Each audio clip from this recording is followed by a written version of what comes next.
तनवीर अब्बासी चयो त कुछ ॾेई वेंदासीं कुछ न खणी वेंदासीं दूर आहियूं ॾेई वेहो चढ़ी वेंदासीं ऐं शलवत ताईं रहे रंग सलामत गुल जो हीर जा बांध में खुशबू ई खणी वेंदासीं।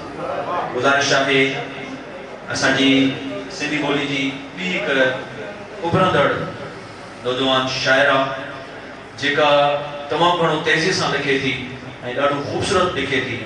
असां ऐं तव्हां सभिनी जी ॼातल सुञातल उल्फत हुसैन खे गुज़ारिश आहे। उल्फत दादा हाणे उल्फत हुसैन थी वई आहे।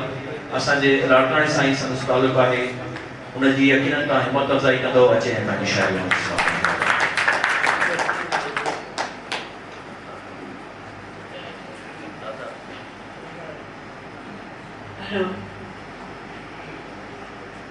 असांजा माना साईं अदर सूरो ऐं ॿिया जेके बि माना था वठनि सभिनी खे अस्सलाम वालेकुम। तोसां मिलण जी आरज़ू आहे अञा, तोसां मिलण जी आरज़ू आहे अञा, गॾिजी खिलण जी आरज़ू आहे अञा, तोसां मिलण जी आरज़ू आहे अञा, गॾिजी खिलण जी आरज़ू आहे अञा। हिन ज़िंदगीअ ऐं मौत जे हर मोड़ ते, हिन ज़िंदगीअ ऐं मौत जे हर मोड़ ते तोखे ॾिसण जी आरज़ू आहे अञा। हिन ज़िंदगीअ ऐं मौत जे हर मोड़ ते तोखे ॾिसण जी आरज़ू आहे अञा। ही दर्द जो किस्सो सॼो तफ़सील सां, ही दर्द जो किस्सो सॼो तफ़सील सां कंहिंखे ॿुधण जी आरज़ू आहे अञा।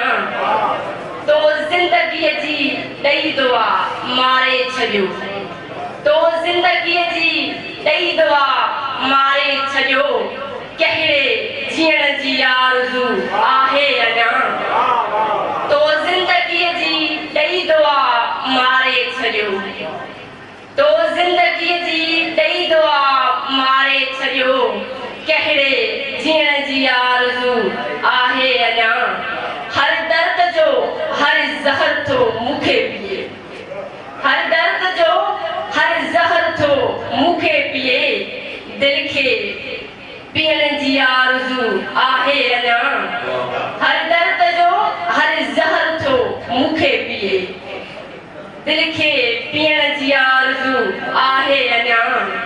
वीरान कंहिं उल्फत जी सहरा में सदा, वीरान कंहिं उल्फत जी सहरा में सदा, गुल थी टिरण जी आरज़ू आहे अञा।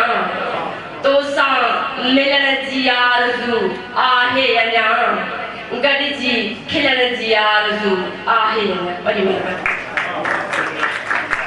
गॾिजी खिलण जी आरज़ू आहे अञा।